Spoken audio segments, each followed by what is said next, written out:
Okay, right. So what I'm going to do is I'm going to carry on now with we've talked about what happens with permanent differences.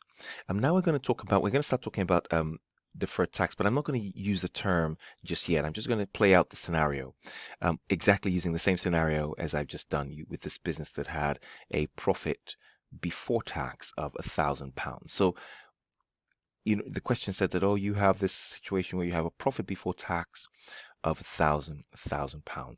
Now, this is the profit before tax. Now, from an accrual point of view, from an accounting point of view, I'm just going to change my pen color.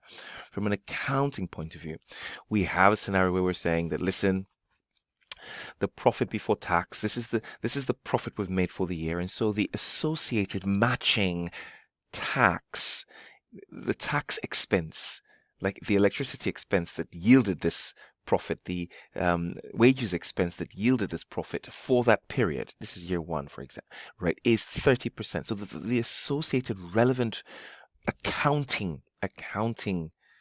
tax, what you should have there from a taxation point of view, from an accrual point of view, should be 30% of this profit, right? That's what we do in accounting. It's accrual accounting.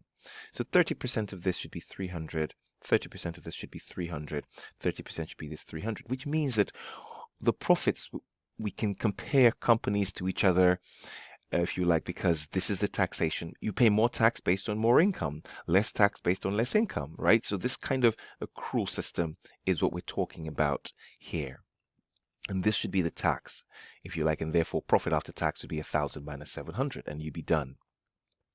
But I'm just going to use the extreme scenario here that you and I know that HMRC do not like. Remember, the question says here that this profit is after charging depreciation of 200. Now, you and I know that HMRC do not like depreciation do not agree with depreciation as an expense. So you always have to add back depreciation, and they allow you these capital allowances, right? Capital allowances are very popular in taxation.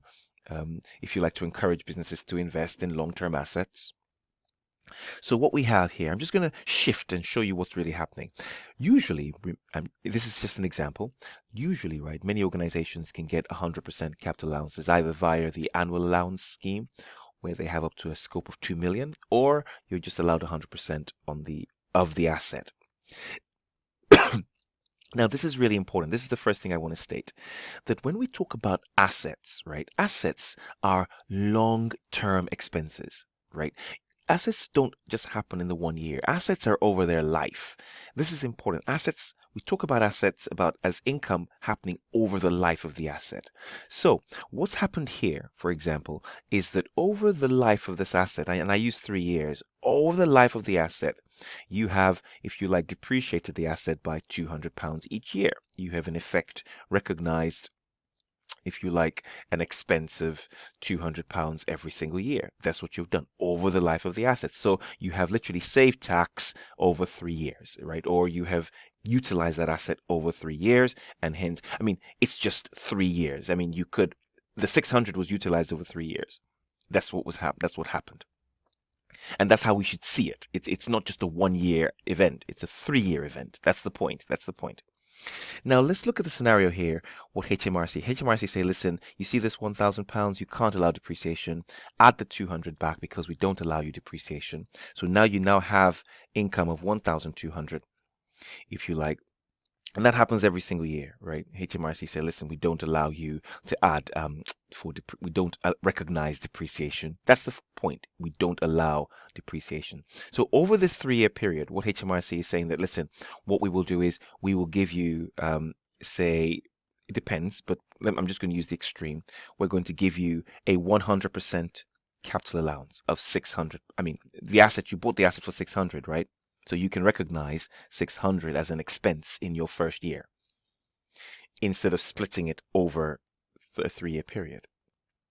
Now, what happens if you do that? Well, if you recognize the 600, which they allow you to do, remember you can put through 600 as an expense in your tax computation, you will have profits of £600.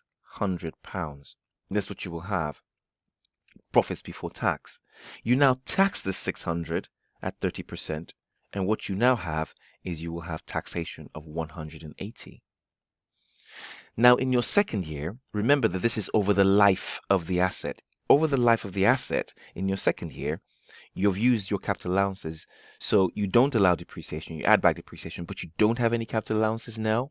But your profits are 1,200 because you have to add back the depreciation in your accounts because your asset still exists at your second year, right? When you're preparing your accounts in your second year. So you have profits of 1,200. So you have profits therefore now of 1,200 because you've already used capital allowances in the first year. When you look at the tax on this, 30% of 1,200, you have taxes of 360 because 30% of 1,200 is 360. And the same thing will happen in the last year of holding that asset. You will have profits of 1,200 and you will look at it and you will have tax of 360. Now, what you see is a very interesting dilemma. You have very little profits here of 180, but you have higher profits in year 2 and year 3. So from a taxation point of view, this is how the picture looks. But here's the thing, guys. You use the asset evenly over the life of the asset. And so the taxation representation, the taxation expense layout does not represent the accruals concept. It doesn't. It doesn't realize the accruals concept. Right? And for us in accounting, this is misleading. You see, because when I now come here and I have if you like, taxation of 180. When I say taxes of 180, when I take this tax of 180 here and I apply it to my proper accounting for the year, so I sort of say, well, I put through a tax expense of 180. I don't put through 300. I have higher profits. So investors think that I've made or I've done really well in year 1, that my profits are really, much higher, but they're not. It's just because you had this big allowance in this year, making sure you had lower profits and then higher profits in year 1. And so that you get a surge of money. In year 2 now, you now have higher taxes. So it makes your profits look worse. So it looks as though you didn't do very well in year 2, and the same thing would happen in year 3. So you have this confusion or this lack of accruals happening regularly over the year. And in accounting, we don't like that. So we're like, no, no, no. What we need to do, as far as accounting is concerned, no matter what happened with the tax computation, we need to bring things back to what they should be. They should be 300, 300, 300, because this is the accruals concept. So I'm just explaining this conceptually so you can see how we talk about this. So the term deferred tax just means that we're recognizing the events over the 3-year period. We're not just looking at it from a 1-year period. So we're saying, yes, you're paying less taxes now, but it looks as though you're going to be paying more taxes in the future. I'll say that again. You're paying less taxes now. You're paying less taxes now. You're going to be paying more taxes. So you're deferring your tax liability. That's what we're saying. We're recognizing the fact that you have a deferred tax expense or deferred later tax expense in the future, although you're paying less now. So how do we deal with this? How do we deal with this picture here? So I'm just going to clean a bit of my screen just to kind of give you I just want to recognize. So these are the tax expenses that I have here, the 300 and the 180, 360. And so I'm just going to get rid of all of this. I don't need this now because I can just focus on the tax expense here. So conceptually, then I'll show you later on how we quickly calculate it. But it's important, please, to watch this video so you can understand why we're doing what we're doing. So now I have, so now I have, so I have here 180, 360, and 360. Now let's look at what's happening here. I'm currently recognizing 180. I'm telling you need to recognize more because it should be 300. So I put in a provision, debit taxes, of course. I'm increasing my taxes by 120 because I'm trying to bring it up to here.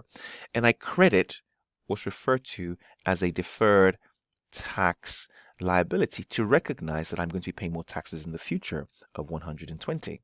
So now, yes, this was my taxation expense calculation here. Tax expense calculation, right? As normal, 180 because I put through my capital allowances. But I'm recognizing an additional 120 to bring it back to the normal 300. Okay, great. That's the first thing. Now remember, I have a provision. I've basically created a liability of 120.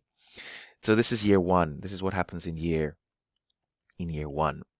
Now in year 2, what I observe is that now my taxes are calculated at 360. They're more than what they should be, right? So my tax expense is, of course, 360. Of course, this is year 2 now, 360. So what I do, of course, in year 2 is I release some of this liability, if you like. So I now have in year 2 debit deferred tax liability with 60 and credit taxation with 60. And that brings my tax back down to 300. Right? And I do exactly the same thing because I'm just recognizing the fact that, listen, I'm going to be paying more tax in the future, so I'm going to recognize a provision now to deal with that. Then I have here, final year, tax again of 360. That's what the calculation does. And I finally release the remaining of that liability, the debit deferred tax liability of 60 and credit taxation of 60, which brings it back down to the accruals. So what am I trying to say? I'm trying to say that deferred tax, the discussion of deferred tax, is purely an accounting concept. It's an accounting concept. You see, I haven't changed the taxation I should be paying. That gets given to you by your tax computation, gets given by your tax people. But what I'm doing is I'm adjusting my accounts in the financial statements to make sure it always looks like the right accruals figure by introducing another tax expense, if you like, where I have a scenario like this. So this is the conceptual discussion of deferred tax. One, it is happening over a period of time, over the life of the asset. I don't look at the asset as though it just happened in one period. No, I need to think about the tax consequences over its life. That's the issue. I'm thinking about the tax consequences over the life of the asset. And the life of the asset was 3 years, in which I was paying less tax in 1 year and more in the next 2 years. I need to balance that out or smoothen that out. And that's how I do it. Yes.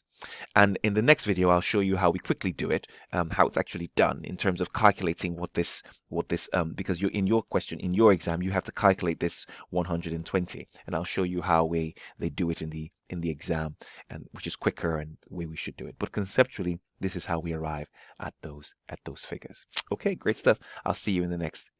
So it won't. I'll see you in the next video.